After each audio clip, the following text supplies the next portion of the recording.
Çfarë ju tha babai juaj, që është zoti Petrit Malaj, në momentin që vendosët që të hynit në politikë? Një këshill, por edhe një kujdes, le të themi kështu që ju tha?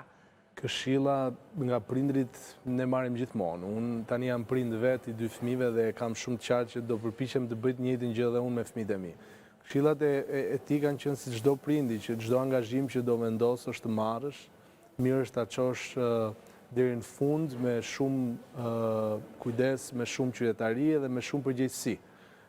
Ai e ka marrë vesh vonë që unë do të bëja këtë ndryshim në karrierën time, jo sepse unë nuk konsultohem me të, por sepse nuk ka patur asnjë lloj garancie deri në momentet e fundit për të thënë që unë do të isha një kandidat zyrtar i Partisë Socialiste. Ndërkryesoret që më ka thënë ka qenë që të jem vetvetja me këmbë tokë dhe të mundohem që të tregoj ato vlera që kam. Mirë, në zgjedhjen e 11 majit ju bët një fushat intensive, edhe pse në fakt pozicionin e kishit të sigurt dhe ishit në të ashtu quajturën comfort zone. Njësia 11, ku ju keni qenë shumë i pranishëm. Si shkoi fushata, si ishte fushata për ju dhe njëherë edhe si eksperiencë e parë dhe me njëherë me rezultat? Ishte një eksperiencë në gjykimin tim shumë e veçantë. Edhe pse unë isha pjesë e listës mbyllur, në fakt në njësinë e cila më ishte caktuar, që është dhe njësia ku jam rritur dhe ku njoh pjesën më të madhe të... Cilë zoni përket? Njësia 11 është në Laprak, Don Bosco dhe gjithë zona tjetër.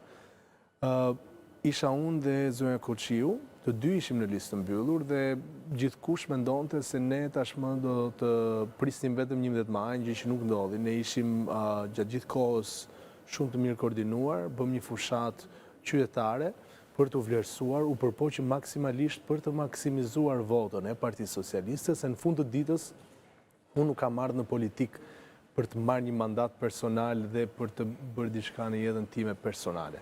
Unë kam ardhur në politikë për të qenë pjesë e politikbërjes, por njëkohësisht edhe për ta ndjerë veten pjesë të një procesi më të rëndësishëm, siç është ai i raportit që ka politika me njerëzit, sepse sot duhet pranuar fakti që politika ndikon shumë në përditshmërinë e jetës një qytetari.